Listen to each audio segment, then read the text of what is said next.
Here are 8 ways to your mind so that you can perform at your absolute best in business no matter what's going on in your personal life. Step number 1, whenever you're experiencing extreme anxiety, pain, frustration, or anger, ask yourself what's on the other side of this. What is the total opposite emotion that's available to me if I sit and think about it right now? That will instantly dissolve anxiety, pain, frustration, or whatever you're going through and allow you to realize that there is a polarizing emotion available to you. Number 2, your thoughts are not reality. Reality is not your thoughts. One of the biggest mistakes business owners make, and I made this for years, was thinking that the thoughts that came into my head were me. So if I felt that I wasn't good enough, if I was scared to go on stage and speak at an event, if I was scared to make a sale and I was worried about being salesy or being rejected, I would end up feeling weird, off, sad, depressed because of those thoughts, because I thought they were me. The secret is to realize that your thoughts are just like an object. So you can see this mobile phone, you can see me now on YouTube. And what I want you to realize is that if you can see me, you can also see your thoughts. And anything that you see is not you. The problem is when we internalize it as us and we start to interpret our thoughts as having real meaning. They only have meaning if you give yourself permission to give them meaning. Here's the thing, you cannot control a lot of things in life. And when we try to control everything around us, how much money we make, whether clients stay, whether they buy, what goes on in our personal life, what our partners do, what our family does, what the weather's like. When we set up expectations to try and control everything, we end up disappointed. The only thing that you can control is what goes on in here. So the next time that you experience limiting beliefs or thoughts or anger or rage or frustration or jealousy or anything that pulls you out of a high-performing present state, realize that you can stop, you can observe it, you can feel the emotion, but you don't have to let it define you. Look at it as separate to you, and that will allow you to sit and observe. And that's what meditation is all about. It's about stopping during your busy, hectic day and being able to observe all of the thoughts that go into your mind. And here's the truth about your mind. Have you ever experienced a thought that tells you 1 minute you're the worst in the world, then the next minute you're the best, and the next minute it's complaining, then the next minute you're the best, and then the next minute you're complaining? Your mind is constantly trying to find something wrong. And it's the last person you're going to take business advice from, relationship advice from. And I know that separating from who I am now with my thoughts allows me to really stay in control. It allows me to approach life with an open heart, a centered presence, and it allows me to see more. I have the opportunity to look at my thoughts, acknowledge them, or ignore them, and so do you. So the next time you're hit with a limiting belief or thought, ask yourself, is my mind really the person that I'm going to take business advice from? Is my mind really the person that I'm going to take relationship advice from? No, it is not. Your thoughts are important because it allows you to actually figure out what's going on, but that's just feedback in order to make better decisions. So realize that you're not your thoughts, reality is not your thoughts, and you have control over your mind and how you perceive, think, and act. And you need to demonstrate a strong level of will in order to realize that your thoughts aren't you. And the more you do this, the better it gets, and you become detached to those thoughts that ultimately cripple you. Because if you think about it, when it comes to marketing and selling,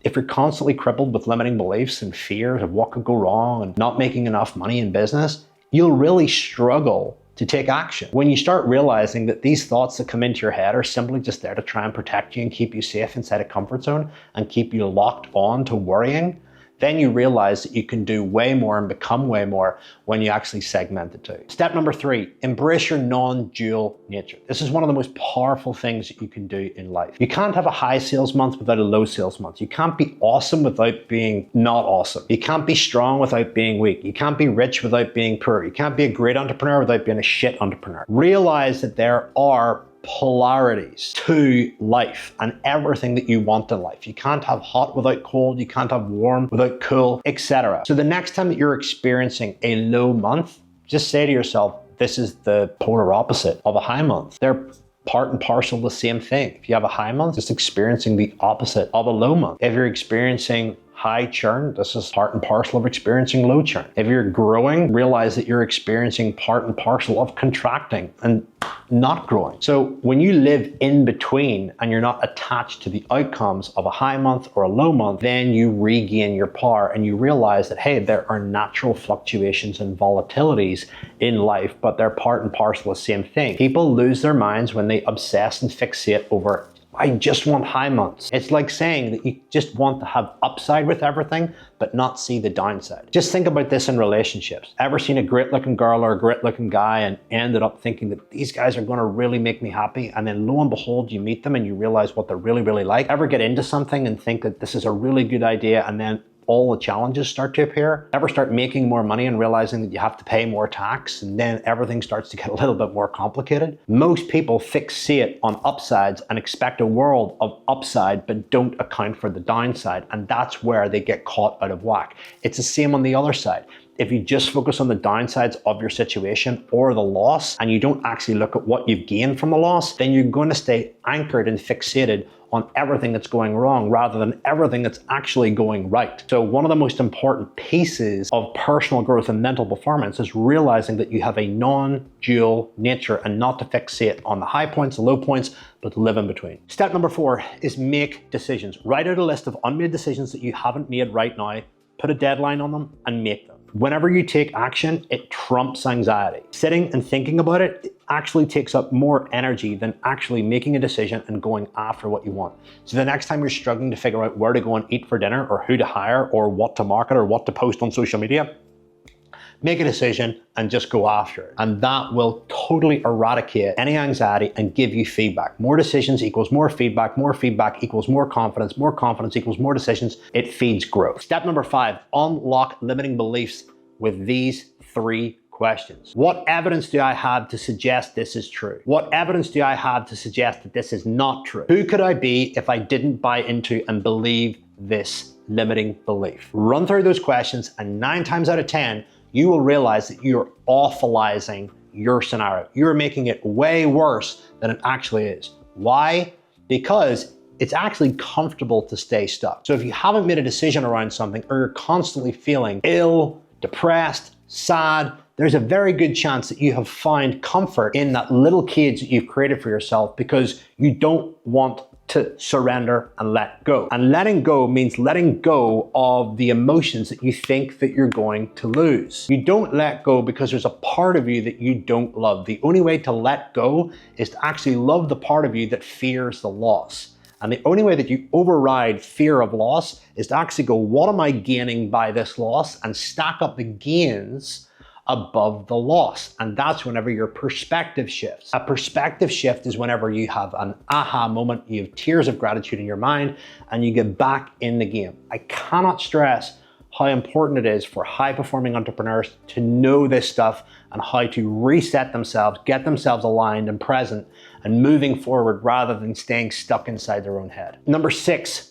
redetermine what is important to you. Write out everything that you think about, spend the most amount of money on, everything that you're optimizing for in business. Getting clear on your values is critical. We all have a unique set of values that we essentially rule our life by. And these values change over the course of time.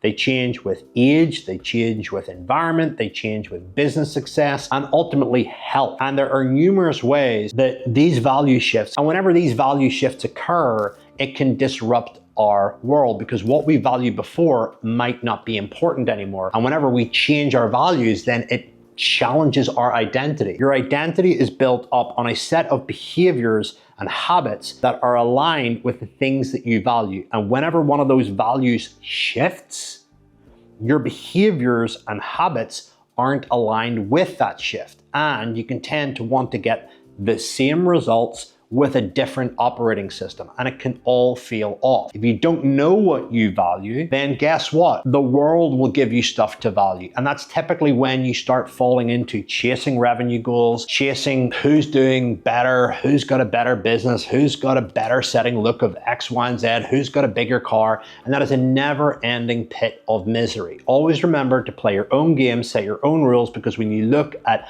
hyper-exaggerated, one-dimensional success in somebody else's life, you're not seeing the unseen journey, nor are you seeing the sacrifices, the pains, the problems that they have in other areas of your life. And 10 times out of 10, you will never want to trade places with someone and take on their downsides just because you like their upside. And last but not least, get clear on your vision, your mission, and what monsters that you're going to fight. Your vision is how you want your life to be. When your vision for the future gets bigger than your current reality, your life gets better. Your mission is essentially, who are you an ally to? Who are you having a fight against? Who are you standing up against? What are you out there to prove to the world? Typically, a mission revolves around you stepping outside of your comfort zone and making the world a better place by fighting for greater good. Whether that's in an industry, whether that's in your country, whether that's in a series of relationships, whether that's even with the relationship with yourself. What is your mission on earth? Your mission could be to build the best company for X, Y, and Z. Your mission could be to find yourself, love yourself. Your mission could be retire your parents. Your mission could be to raise an incredible family. And the monsters are the challenges that are inside the mission, the challenges that come up every single time that you push for growth. If you're not fighting big monsters, then you're probably not fighting a mission worth putting your time and effort into. When you're clear on all of those, they give you unstoppable drive and energy that you will not get from food, that you will not get from caffeine, right? Whenever you have a clear vision, a clear mission, and you know what monsters you're going to tackle, then you are willing to go to war and do whatever it takes to hit those goals. And that will create durable, long-term success and give you unstoppable drive above and beyond everybody else. If you don't have a vision, if you don't have mission, if you don't know what monsters you're fighting, guess what? You're gonna wear out fast, you're gonna tire, you're gonna retreat, you're gonna run away at the nearest sign. So have all of those things in line, use them the next time you get stuck in business, and use them to reset your thinking and get back in the game. If you wanna learn more about growing your business, check out this next video.